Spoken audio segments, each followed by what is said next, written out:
अगर आपने मुल्तान सुल्तान्स को भी हरा दिया है तो पिशावर ज़ल्मी अब आप एक मामूली टीम नहीं है।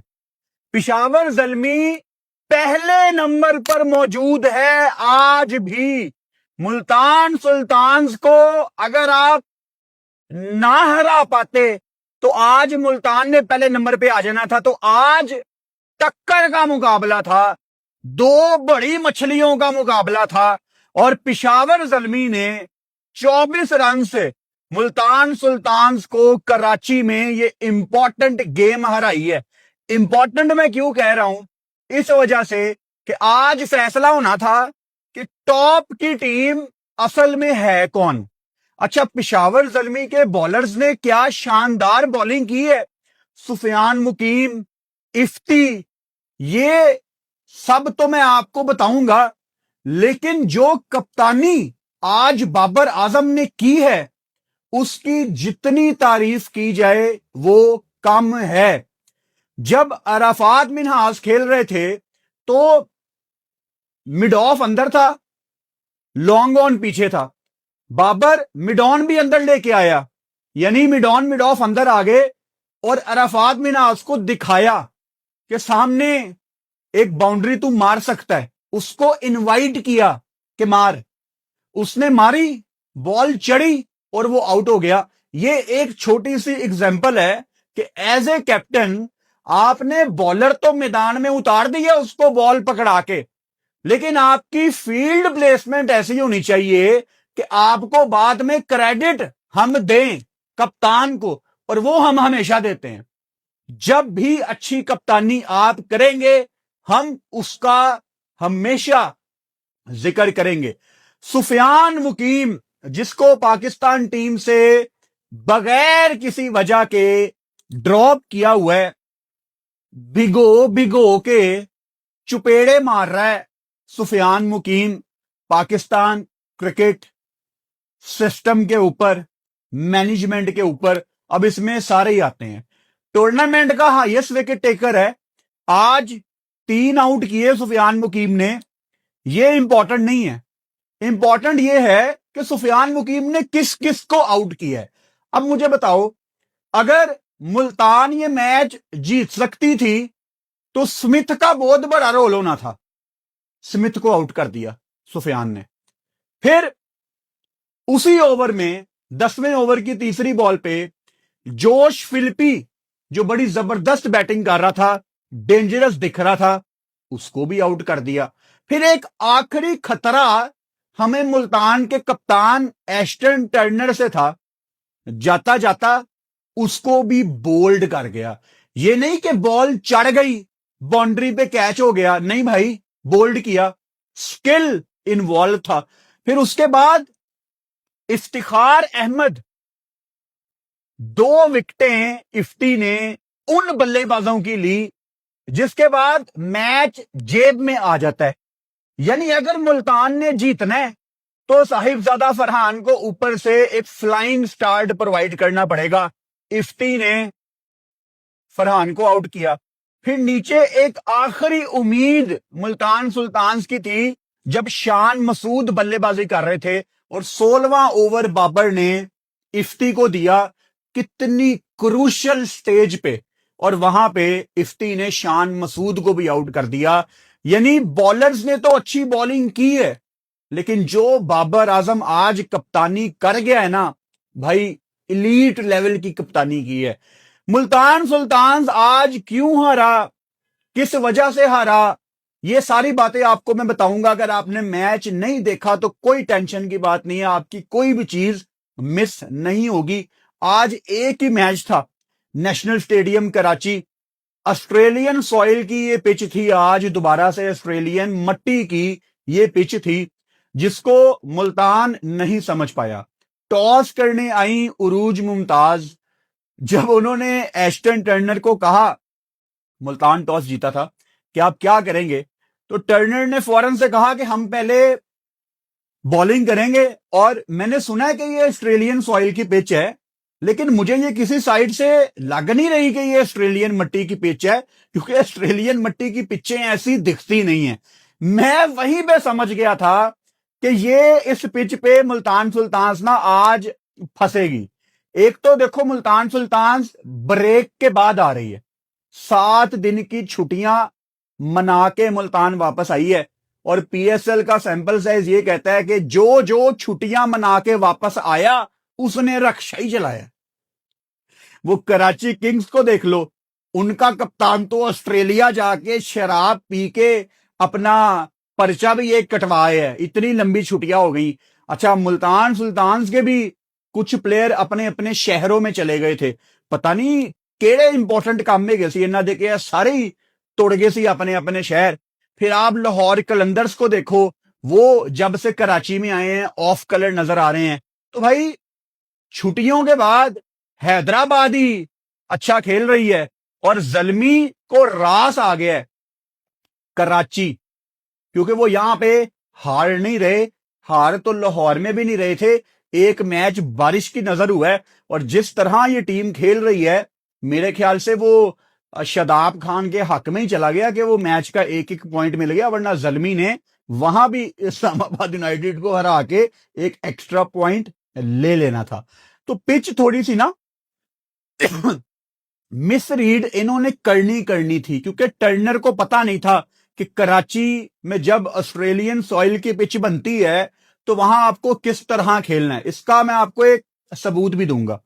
आपको वो बारी याद है बाबर आजम की, कराची किंग्स के लिए उन्होंने खेली थी, जहां मोहम्मद आमिर ने भी प्रॉबेबली काफी तारीफ की थी बाबर की उस नॉक के बारे में, कि सारे फंस रहे थे लेकिन बाबर को पता था कि इस विकेट पे मैंने किस तरह गेम को चलाना है। सो कराची में आपको लाहौर जैसी पिचेस नहीं मिलती, यानी बॉल बल्ले पे सीधा नहीं आएगा, थोड़ा सा रुक के आएगा। और अगर ऑस्ट्रेलियन सॉइल इस्तेमाल हुई है, अच्छा ऑस्ट्रेलियन सॉइल इस्तेमाल होने का यह मतलब नहीं है कि वो जितनी भी मट्टी है सारी वो ऑस्ट्रेलियन मट्टी है। ऑब्वियसली ऑस्ट्रेलियन मट्टी ज्यादातर होगी, और थोड़ा सा कॉम्बिनेशन होगा आपकी लोकल जो मट्टी है पाकिस्तान की, वो गुजरावाला से ज्यादातर आपकी क्रिकेट पिचेस की मट्टी पाकिस्तान क्रिकेट बोर्ड यूज करता है। सो आपकी पाकिस्तानी भी थोड़ी मट्टी होती है, ऑस्ट्रेलियन सॉइल में ज्यादा कोई 70-80% ऑस्ट्रेलियन मट्टी होगी, आपको एक्स्ट्रा बाउंस भी दिखेगा, और स्पिनर्स का बॉल भी अच्छा खासा स्पिन होगा। तो ये कोई आसान कंडीशंस नहीं होती। यहां पे किस तरह के बल्लेबाज कामयाब हैं, जिन्होंने इस पिच पे अच्छी खासी क्रिकेट खेली हो, या जिनको थोड़ा सा इंतजार करके बॉल बल्ले पे लाना आता हो। अब आप स्टीवन स्मिथ की एग्जांपल देख लो। आज स्टीव स्मिथ की जो नॉक थी 29 बॉलों पे 31, मतलब अफसोस है कि हमें यह कहना पड़ रहा है कि उस टाइम मुल्तान के लिए बेहतर था कि स्टीव आउट हो जाए, बिकॉज स्टीव को समझ नहीं आ रही थी, वो हर बॉल पे ऑन साइड पे लपेटा मारना चाह रहा था और वो बीट हो रहा था। वो तवक्को कर रहा था कि बॉल थोड़ी तेज आएगी, उसको इन्होंने फंसाया हुआ था 122, 123, 124, 25 की वेरिएशन करके वो बीट हो रहा था। तो स्मिथ को भी समझ नहीं आई। जोश फिलिपी थोड़ा बेहतर खेल रहे थे, स्टीव से बहुत ही बेहतर खेल रहे थे, लेकिन स्मिथ को ये पिच समझ नहीं आई। सो बहुत कुछ है भाई साहब डिस्कस करने के लिए, तो शुरू कर ही लेते हैं। अब मुझे नहीं पता कि कितने मिनट हो गए हैं ऑलरेडी, लेकिन यही हमारा तरीकाकार है गेम को ब्रेक डाउन करने का। पिशावर जल्मी पहले बैटिंग करती है, क्योंकि मुल्तान ने टॉस जीतकर पहले बॉलिंग का फैसला किया था। ऊपर मोहम्मद हारिस ने आज बहुत इंप्रेस किया है, 17 बॉलों पे 38 रन की बारी, 3 छक्के 4 चौके, जहां पे शॉटें लगनी चाहिए थी वहां पे शॉटें लगाई हैं। मैंने पिछले मैचों में मोहम्मद हारिस को किस बात पे क्रिटिसाइज किया है कि हारिस को टांग पे बॉल करवा रहे हैं ऑपोजिशन वाले, और हारिस टेप बॉल वाली शॉट मार रहा है हट के रूम बना के मिड ऑफ के ऊपर से। यहां पे एक आधी शॉट लगेगी बट ज्यादातर हारिस आउट होगा। आज उसने उन गलतियों को नहीं रिपीट किया। आज अगर आपने हारिस को टांग पे बॉल कराई है तो उसने long leg, deep square leg या सामने मिड ऑन की तरफ ही खेला है, यानी उसको पता था कि आज मैं वो सेम गलती नहीं करूंगा। मोहम्मद हारिस के तेज स्टार्ट की बदौलत पिशावर जल्मी शुरू से ही मैच में इन थी। 17 बॉलों पे 38 मोहम्मद हारिस ने किया, और पीटर सिडल, मतलब इनकी जितनी तारीफ की जाए कम है। फिर उन्होंने अपने पहले ही ओवर में आउट किया जोश फिल्पी, विकेटकीपर ने कैच पकड़ा। बाबर आजम 20 बॉलों पे 18। बाबर आजम की जो पिछले मैच की नॉक थी उस पे मैंने बाबर के ऊपर तनकीद की थी कि बाबर मारने की कोशिश नहीं कर रहा था और ज्यादातर करता नहीं है। आज देखा जाए तो बाबर 90 का स्ट्राइक रेट, 20 बॉलों पे 18 रन, ये किसी किस्म की कोई स्पेशल बारी नहीं थी। लेकिन अगर आपने बॉल बाय बॉल मैच देखा है तो पावर प्ले के आखिरी ओवर में भी Babar was trying to play big shots, लेकिन लग नहीं रही थी। और मैं सिर्फ इस चीज को देखते हुए उसको अप्रिशिएट करता हूं, क्योंकि मुझे बाबर आजम से कोशिश चाहिए। हमें गिला बाबर आजम से यह है कि भाई तू कोशिश तो करना, रिजल्ट आ जाएंगे इंशाल्लाह। तो आज पावर प्ले खत्म होने के बाद भी बाबर कोशिश कर रहा था कि नहीं यार मैंने बड़ी शॉट खेलनी है, और जिस शॉट पे वो आउट हुआ है, जो उसने निकल के स्ट्रेट मारनी चाहिए, लेकिन बॉल बल्ले पे ठीक नहीं आई। नवाज को उस टाइम ओवर देना बड़ा एक ट्रिकी फैसला था, मेरी समझ में नहीं आया। 2 ओवर में नवाज को 30 पड़ गया था, तो उसको चार्ज करना चाहिए था बाबर को, और बाबर ने चार्ज किया लेकिन उसको टाइम नहीं कर पाया। बल्ले के बॉटम पे बॉल लगी और लॉन्ग ऑन पे मोहम्मद शहजाद ने ये कैच पकड़ा। कोशिश की बाबर आजम ने। जब बाबर आजम कोशिश करेगा, फुरकान भट्टी उसकी तारीफ करेगा। आज उसने कोशिश की है, कोई टेंशन की बात नहीं है कि वो आउट हो गए।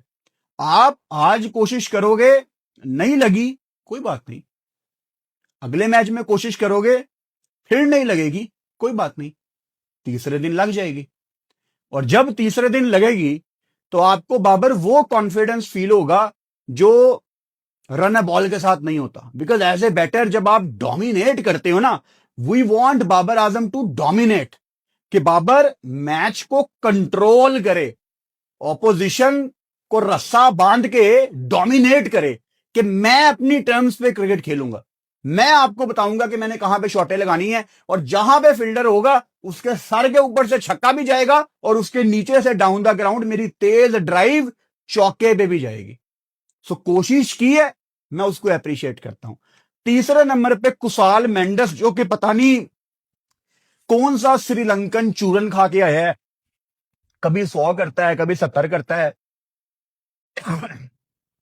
गला थोड़ा हो जाता है डाउन, खांसी इग्नोर किया करो, अभी 4 घंटे की स्ट्रीम की है। 68 आज भी कुसाल मेंडस, बंदा की इलाज करे यार, तेरा इतनी जबरदस्त क्रिकेट, और श्रीलंका के बैटर्स को आता है ट्रिकी पिचेस पे खेलना, सारी जिंदगी इन्होंने स्पिन ट्रैक में खेला है। तो कुसाल मेंडस ऐसा लग रहा है जैसे कोई लोकल प्लेयर है। अच्छी बैटिंग की उन्होंने, 3 छक्के 6 चौके। फरहान यूसुफ, आज उनको मौका मिला दोबारा से इनिंग्स बिल्ड करने का। कोई 12.5-13 ओवर रहते थे जब फरहान यूसुफ आपके अंडर 19 के कप्तान है बैटिंग करने आए। 22 बॉलों पे 30 किया।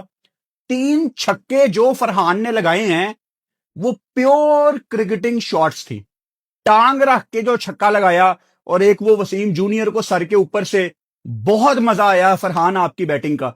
और मुझे लगता है कि अगर पेशावर ज़ल्मी ने टूर्नामेंट में आगे जाके कहीं भी कोलैप्स किया तो फरहान यूसुफ की एक 70-80 टाइप की नॉक मुझे नजर आ रही है आगे। बहुत खूबसूरत टैलेंट है। पाकिस्तान सुपर लीग में हमें बॉलर्स तो मिलते रहते हैं, लेकिन हमें बैटर्स की बहुत जरूरत है, और मिडिल ऑर्डर के कितने ही बैटर्स हैं। तो मेरी रिक्वेस्ट है पेशावर ज़ल्मी से, प्लीज इसका बैटिंग ऑर्डर ना छेड़ना, इसको कभी ऊपर भेजने की जरूरत नहीं है, इसको चौथे नंबर पे बैटिंग कराओ, ये आराम से आपको मिडिल ऑर्डर में अच्छी क्रिकेट खेल के देगा। हसन नवाज भी इंशाल्लाह ताला वापस आएगा, फरहान यूसुफ भी है, थोड़ी सी लाइट नजर आती है मुझे इन बच्चों के अंदर। ब्रिस्वेल 8 बॉलों पे 14, 1 छक्का 1 चौका, और नीचे इफ्ती ने 1 छक्का 1 चौका लगाया, 5 बॉलों पे 10। आखिरी ओवर बड़ा शानदार पीटर सिडल ने कर दिया, 6 रन दिए, वरना 200 का एक साइकोलॉजिकल प्रेशर होता है। 196 फॉर 6 किया पेशावर ज़ल्मी ने। नवाज वॉज एक्सपेंसिव, 3 ओवर में इनको 30 पड़ा था, दो ओवर में 30 पड़ा था, 3 ओवर में 38, तीसरे में इन्होंने बाबर को आउट किया। अरफात मिनहाज ओके 4 ओवर्स में 33, हालांकि विकेट में अच्छी खासी मदद मौजूद थी। पीटर सिडल आज भी शानदार बॉलिंग, एक मैच इनका महंगा गया था याद है मुझे, 4 ओवर में 29 रन, 2 विकेटें। हारिस और इफ्ती दोनों बड़ी अच्छी फॉर्म में है, स्पेशली ऊपर जो पीटर सिडल ने आज मोहम्मद हारिस को आउट किया ना, वो मच नीडेड विकेट थी। वसीम जूनियर महंगे रहे आज, और इसमें महंगे रहने का अगर आपने मिस किया तो आपको बता देता हूं भाई, 3 ओवर में 41 पड़ा है वसीम जूनियर को 41, और 2 चौके फैसल अकरम ने मिस फील्डिंग में करवाए हैं डीप फाइन लेग, 2 बॉलों पे 2 चौके, और उस ओवर में एक और चौका डीप मिड विकेट का उसने खा लिया। सो ओवरऑल वसीम जूनियर का अगर मैं वो 2 चौके निकाल भी दूं तो आज उसका इतना अच्छा दिन नहीं था। लेकिन वसीम जूनियर उस कैटेगरी का बॉलर है कि उसका अगर एक आधा दिन बुरा भी चला जाए ना, हमने उसको इग्नोर करना है। वसीम जूनियर ने आपको वर्ल्ड कप्स नहीं हरवाए, वसीम जूनियर डेथ ओवर्स में आपको मैच नहीं हरवाता। तो वसीम जूनियर जैसे लड़के जिनके अंदर बहुत ज्यादा पोटेंशियल है, जो कि लगातार चांसेस का इंतजार कर रहे हैं, और पुराना बॉल ये बड़ा अच्छा करता है, नया बॉल बड़ा अच्छा करता है, तो कोई टेंशन की बात नहीं है Wasim junior. It was just a okay type day. Faisal Akram 3 over में 26 रन, लेकिन फील्डिंग बहुत माठी थी आज, फील्डिंग बहुत माठी थी, 2 चौके करवा दिए, उसके अलावा भी एक आधा फंबल इसने किया। सो जब बैटिंग करने आती है मुल्तान सुल्तान्स की टीम, तो उम्मीद तो थी, आमतौर पे मैं आपको बता देता था मिड इनिंग्स में कि कौन जीतेगा, किसका मुझे लग रहा है, लेकिन अगर ओपोजिशन के ओपनर्स फरहान और स्मिथ हैं तो आपको फिर इनको थोड़ा सा मार्जिन देना पड़ता है। और मुल्तान सुल्तान्स आपको पता है चेज में बड़ा कंफर्टेबल फील कर रहे हैं टूर्नामेंट में, लेकिन थोड़ा सा मुझे था कि इनकी पहली गेम है कराची में, तो ये फंस सकते हैं, ऊपर से छुट्टियों के बाद आ रहे हैं। तो फरहान अगर आते साथ आउट हो जाएगा, क्रेडिट गोज टू इफ्ती जिन्होंने फरहान की बड़ी विकेट ली, अब्दुल समद ने बड़ा शानदार कैच पकड़ा, स्टीव स्मिथ फंसे हुए थे, मैंने शुरू में बात की है, और सुफियान मुकीम ने उनको आउट किया। मतलब स्टीव स्मिथ की विकेट ना बस आ रही थी, चलती फिरती विकेट थी। आज स्टीव स्मिथ बहुत स्ट्रगल कर रहे थे। अब इन्होंने मुल्तान ने ऑब्वियसली कराची में गेम्स खेलनी है, आई होप कि इनको अगली गेम से पहले थोड़ा आइडिया होगा कि हमने किस तरह यहां पे प्रॉपर अच्छी शॉट्स लगानी है। आपको यहां पे वैल्यू मिलती है अपनी शॉट्स की, आपको रनिंग बिटवीन द विकेट बड़ी तगड़ी करनी पड़ती है। तेज तेज खेलने की कोशिश कर रहे थे स्मिथ, बड़ी शॉट्स लगाने की कोशिश कर रहे थे, और बॉल को आने नहीं दे रहे थे। जोश फिल्पी अगेन मैं सरप्राइज हुआ हूं कि मुझे लगा था कि ये भी फंसेंगे, लेकिन 6 चौके प्योर क्रिकेटिंग शॉट्स। आपने इनको सिडनी सिक्सर्स में भी देखा, इनकी एक छोटी सी पार्टनरशिप भी लगी स्टीवन स्मिथ के साथ, दोनों ऑजी हैं, दोनों सिडनी सिक्सर्स से खेल रहे हैं। लेकिन जब ये पार्टनरशिप लग रही थी तो स्मिथ का रफ डे जा रहा था, अगर स्मिथ वहां पे चार्ज कर रहा होता तो फिर शायद कहानी थोड़ी सी मुख्तलिफ हो सकती थी। नीचे शान मसूद 19 बॉलों पे 35, शान वाज प्लेइंग वेल, लेकिन शान को ना ये गेम जीतनी चाहिए थी अपने बलबूते पे अकेले। आपको शायद लगे कि मैं बहुत ज्यादा डिमांड कर रहा हूं, लेकिन आप ये नोट करो कि पाकिस्तानी बल्लेबाज अपने बलबूते पे पीएसएल पे गेम्स क्यों नहीं जीत रहे, अपने बलबूते पे। और क्या हम किसी सीनियर बल्लेबाज से ये तवक्को नहीं कर सकते? मतलब हमारी एक्सपेक्टेशंस का स्टैंडर्ड क्या खत्म हो गया है? और शान अच्छे टच में था, गेम उसने आखिर में चौके लगा के बड़ा वो वापस ले आया था मुल्तान सुल्तान्स को गेम में। और बिल्कुल जहां पे मैच बनता है वहां पे हमारे बैटर्स विकेट थ्रो करके चले जाते हैं, और पाकिस्तान में बल्लेबाजों का कल्चर ही बड़ा कम हो गया है कि आप मैच फिनिश करें। लेकिन आप क्रेडिट वहां पे इफ्ती को भी दें, अब्दुल समद ने वो कैच छूटा, फिर उन्होंने पकड़ लिया, छूटने लगा था कैच लेकिन पकड़ लिया, अच्छा कैच था समद का। नीचे एस्टन टर्नर जो कि बीस्ट मोड में ही आते हैं खेलने के, मैं तो मारधार करूंगा, इनको सुफियान मुकीम ने बोल्ड किया, और क्या वो बॉल थी, अंदर आई, बड़ा मजा आया। अरफात मिनहास को जिस तरह नहीद राना ने शॉर्ट बॉल करके बाबर आजम की कप्तानी, जिसका मैंने शुरू में जिक्र किया, मिड ऑफ मिड ऑन अंदर आए, हालांकि उससे पहले फील्डर पीछे था बाउंड्री के, बाबर अंदर लाया और दिखाया अरफात मिनहास को कि सामने खाली है जरा मार। लेकिन क्रेडिट यहां पे ऑब्वियसली आप कप्तान को लाजमी देंगे। नवाज 16 बॉलों पे 16, 150 है पीएसएल में। नवाज ने मेरा ख्याल है अपनी पीक की क्रिकेट खेल ली है, और जो 3-4 प्लेयर्स से मैं बहुत ज्यादा डिसअपॉइंट हूं ना वर्ल्ड कप के बाद, नवाज उनमें से टॉप पे है। मतलब हम वर्ल्ड कप से पहले ये डिस्कस करते थे कि वी आर लकी कि नवाज इस तरह की फॉर्म के साथ वर्ल्ड कप में जा रहा है, और नवाज ने कख नहीं किया वर्ल्ड कप में। तो आई थिंक मेरा ना 3-4 प्लेयर है उनसे ना दिल भर गया हुआ है कि अब ये क्या ही कर लेंगे, अब हमें आगे बढ़ना है, इन्होंने इतने इतने टूर्नामेंट खेलनी है, अब इनसे उम्मीद लगाना मतलब खुद को बेवकूफ बनाने वाली बात है। जिस तरह यूटिलाइज किया बाबर आजम ने अपने बॉलर्स को, वो शानदार था। जिस तरह मैंने शुरू में बताया कि स्पिनर्स को जिस तरह यूटिलाइज किया। अच्छा, यहाँ पे आप मिसबाउल हक को भी थोड़ा सा रोल दें, थोड़ा सा रोल कह रहा हूँ, थोड़ा सा क्रेडिट दें। अब 4 घंटे की स्ट्रीम के बाद यही होगा ना कि उल्टे पुल्टे लफ्ज निकलेंगे मेरे मुंह से। मिसबा कोच हैं पिशावर जल्मी के, और वो इफ्ती से बॉलिंग करवा रहे हैं। मैंने एक इनका इंटरव्यू सुना था, तो मिसबा कह रहे थे कि इफ्ती को इतना तजर्बा है 1975 से लेके अभी तक, सॉरी, इफ्ती को इतना तजर्बा है कराची में खेलने का, ऑब्वियसली पाकिस्तान में कहीं भी खेलने का, तो इनको इन विकेटों पे बॉल करनी आती है। और कभी कभी स्मार्ट मैनेजमेंट और अच्छा कप्तान एक आम बॉलर से बड़ी अच्छी बॉलिंग करवा देता है। रिजवान किसी जमाने में बड़ा स्मार्ट कप्तान होता था, और रिजवान खुशदिल शाह से बड़ी बड़ी विकेटें निकलवाता था। तो वो एक अच्छी एग्जांपल हमेशा मेरे दिमाग में आती है। बांग्लादेश के बॉलर कितनी अच्छी बॉल कर रहे हैं। 4 ओवर में 27 शरफुल इस्लाम, 4 पे 24, 2 आउट, नहीद राना। अभी बांग्लादेश ने क्वालिफाई नहीं किया हुआ 2027 के ओडीआई वर्ल्ड कप के लिए। मेरी दुआ है कि ये क्वालिफाई करें। और जिस तरह बांग्लादेश ने ढाका में विकेटें बनाना शुरू की हैं, bouncy track, they are on the right track. और बांग्लादेश से लोग भी हमारी लाइव स्ट्रीम देखते हैं क्योंकि उनके प्लेयर्स खेल रहे हैं पाकिस्तान सुपर लीग में। Overall it was a brilliant day for Peshawar Zalmi. Sufiyan Muqeem की शुरू में मैंने बात की है, अभी भी टाइम है, अपनी गलतियों से सीख लो। सुफियान मुकीम टीम से बाहर नहीं होता, हसन नवाज टीम से बाहर नहीं होता, कामरान गुलाम आपकी वनडे की टीम में होना चाहिए, आकिफ जावेद आपकी वनडे की टीम में होना चाहिए। ये प्लेयर्स इग्नोर करने वाले नहीं हैं। आपके पास टैलेंट है, लेकिन इनको कंसिस्टेंसी के साथ आपको मौके फराहम करने पड़ेंगे। तो ये थी जी आज की वीडियो। पिशावर जल्मी टॉप पे है और डिजर्व भी करती है जिस तरह की क्रिकेट वो खेल रहे हैं, चैंपियंस की तरह टेबल पे नंबर 1 होना इस टाइम वो डिजर्व करते हैं। 11 पॉइंट्स उनके हो गए हैं, 6 में से 5 गेम्स जीते हैं, और एक गेम ऑब्वियसली उनकी इस्लामाबाद के अगेंस्ट बारिश की नजर हो गई थी। अपना बहुत सारा ख्याल रखें, चैनल को सब्सक्राइब कर लें और बेल आइकन लाजमी दबाएं ताकि आने वाली वीडियोस का नोटिफिकेशन आपको मिल सके। Good night.